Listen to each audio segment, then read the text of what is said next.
April 14 ഞായറാഴ്ച.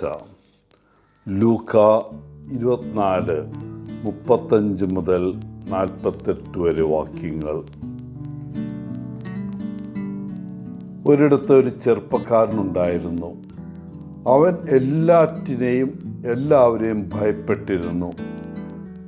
വാഹനങ്ങൾ, ഇരുട്ട് നിറഞ്ഞ മുറി, അപരിചിത മൃഗങ്ങൾ. പക്ഷേ ധൈര്യം ലഭിക്കാൻ അവൻ ആഗ്രഹിച്ചു. അങ്ങനെ എനിക്ക് ഒരു ദിവസം ഒരു പൈലറ്റിനെ കാണാൻ പോയി. കടലിന് കുറുകെ ദീർഘനേരം വിമാനം പറപ്പിക്കുന്ന ഒരു പൈലറ്റിന് തീർച്ചയായും ഭയമുണ്ടായിരിക്കില്ല എന്ന് കുട്ടി സ്വയം പറഞ്ഞു. അവൻ പൈലറ്റിനോട് ചോദിച്ചു, താങ്കൾ എപ്പോഴെങ്കിലും ഭയപ്പെടുന്നുണ്ടോ? പൈലറ്റ് തലയാട്ടി പറഞ്ഞു, എനിക്ക് പേടിയുണ്ട്. മൂടൽ മഞ്ഞിലൂടെ പറക്കുമ്പോൾ എൻ്റെ റഡാർ തകരാറിലാകുമെന്നും ഞാനൊരു പർവ്വതത്തിൻ്റെ മുകളിൽ ഒരു പക്ഷേ ഇടിക്കുമെന്നും ഞാൻ ഭയപ്പെടുന്നു. ചിലപ്പോൾ എൻ്റെ വിമാനത്തിൽ ആരെങ്കിലും ബോംബ് ഒളിപ്പിച്ചു വച്ചിട്ടുണ്ടോ എന്ന് ഞാൻ ഭയപ്പെടുന്നു. വിമാനം പറപ്പിക്കുമ്പോൾ ഹൃദയാഘാതം വരുമോ എന്ന ഭയവും ഉണ്ടാകാറുണ്ട്.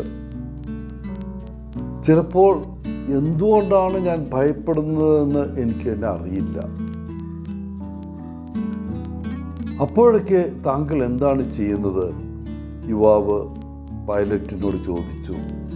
അദ്ദേഹം പറഞ്ഞു, എനിക്ക് കഴിയാവുന്നിടത്തോളം ഞാൻ എൻ്റെ ജോലിയിൽ ശ്രദ്ധാലുവായിരിക്കും.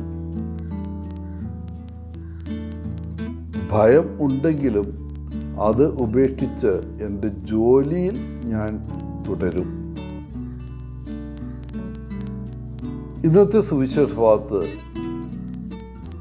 യേശുവിൻ്റെ പീഡാസഹനത്തെയും മരണത്തെയും ഇപ്പോഴും ശിഷ്യന്മാർ ഭയപ്പെടുന്നതായി നാം കാണുന്നു.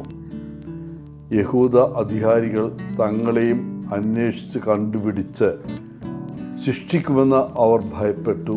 അതുകൊണ്ട് അവർ ഒരു മുറിയിൽ കതകടച്ചിരിക്കുകയായിരുന്നു. യേശു അവർക്ക് പ്രത്യക്ഷപ്പെട്ടപ്പോൾ അവർ കൂടുതൽ പരിഭ്രാന്തരായി. കാരണം 3 ദിവസം മുമ്പ് തങ്ങൾ യേശു മരിച്ചതായിട്ട് കണ്ടതാണ്. അപ്പോൾ ഈ വന്നിരിക്കുന്നത് ഒരു പ്രേതമാണോ? അല്ലെങ്കിൽ ഈ പ്രേതത്തിൻ്റെ രൂപത്തിൽ തങ്ങളുടെ ജീവന് വേണ്ടി ആവശ്യമുള്ളപ്പോൾ യേശുവിനെ ഉപേക്ഷിച്ച് ഓടിപ്പോയതുകൊണ്ട് പ്രതികാരം ചെയ്യാൻ വന്നതാണോ? എന്തുകൊണ്ടാണ് നിങ്ങൾ വിഷമിക്കുന്നത്? യേശു അവരോട് ചോദിച്ചു. തീർച്ചയായും യേശുവിന് കാരണം അറിയാമായിരുന്നു. പക്ഷേ ശിഷ്യന്മാർ സ്വയം പരിശോധിക്കണമെന്ന് അവൻ ആഗ്രഹിച്ചു. നീണ്ട 3 വർഷക്കാലം അവൻ അവരോടൊപ്പം ഉണ്ടായിരുന്നു. അവൻ കാണിച്ച നിരവധി അത്ഭുതങ്ങൾക്ക് അവർ സാക്ഷികളാണ്. താൻ ദൈവത്തിനായി ക്രിസ്തുവാണെന്ന് അവൻ അവരോട് പറഞ്ഞിട്ടുണ്ട്. തൻ്റെ മരണത്തെക്കുറിച്ചും പുനരുദ്ധാനത്തെക്കുറിച്ചും മുൻകൂട്ടി അവൻ അവരോട് പറഞ്ഞു. അപ്പോൾ പിന്നെ അവരെന്തിന് വിഷമിക്കണം? അവൻ ജീവിതത്തിൻ്റെയും മരണത്തിൻ്റെയും നാഥനും യജമാനനുമാണെന്ന കാര്യം അവർ മറന്നുപോയോ? എന്തുകൊണ്ടാണ് നിങ്ങൾ വിഷമിക്കുന്നത്? പ്രിയപ്പെട്ടവർ, ഈ ചോദ്യം ഇന്ന് നമ്മുടെ നേരെ എറിയപ്പെടുകയാണ്. യേശുവിനെ ഏറെക്കാലമായി അറിയാമെങ്കിലും പല കാരണങ്ങളാലും നാം ഇപ്പോഴും ഭയവിഹ്വലരാണ്. നമ്മുടെ ബലഹീനതകളെക്കുറിച്ച് യേശുവിന് നല്ല ബോധ്യമുണ്ട്. നമ്മുടെ അല്പവിശ്വാസം അവന് ഒരു രഹസ്യമല്ല. അതുകൊണ്ടാണ് അന്ത്യകാലം വരെ നമ്മോടൊപ്പം ഉണ്ടായിരിക്കുമെന്ന് അവൻ വാഗ്ദാനം ചെയ്തത്. നാം ഭയപ്പെടുമ്പോഴെല്ലാം തൻ്റെ സ്നേഹനിർഭരമായ സാന്നിധ്യത്തെക്കുറിച്ച് യേശു നമുക്ക് ഉറപ്പ് നൽകുന്നു. നമ്മോടുള്ള അവൻ്റെ അനന്തമായ സ്നേഹത്തിന് നമുക്ക് അവന് നന്ദി പറയാം. നിങ്ങൾക്ക് സമാധാനമുണ്ടാകട്ടെ. ഇതായിരുന്നു അപ്പോസ്തലന്മാർക്ക് യേശു നൽകിയ ആശ്വാസവചസ്സുകൾ. ഇപ്പോൾ നമുക്കുള്ള അവൻ്റെ ആശ്വാസകരമായ സമ്മാനം അതാണ്.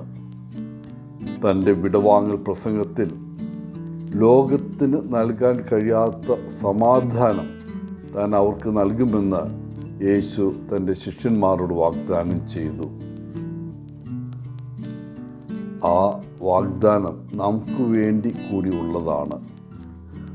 വാഗ്ദാനങ്ങളിൽ ഉറച്ചു നിൽക്കുന്ന ദൈവം തീർച്ചയായിട്ടും നമ്മെ സമാധാനത്താൽ നിറയ്ക്കും. എല്ലാവർക്കും നല്ല ഒരു ദിനം ആശംസിച്ചുകൊണ്ട് ഒത്തിരി സ്നേഹത്തോടെ പോളച്ചൻ CSSR ഫ്രം കേരള.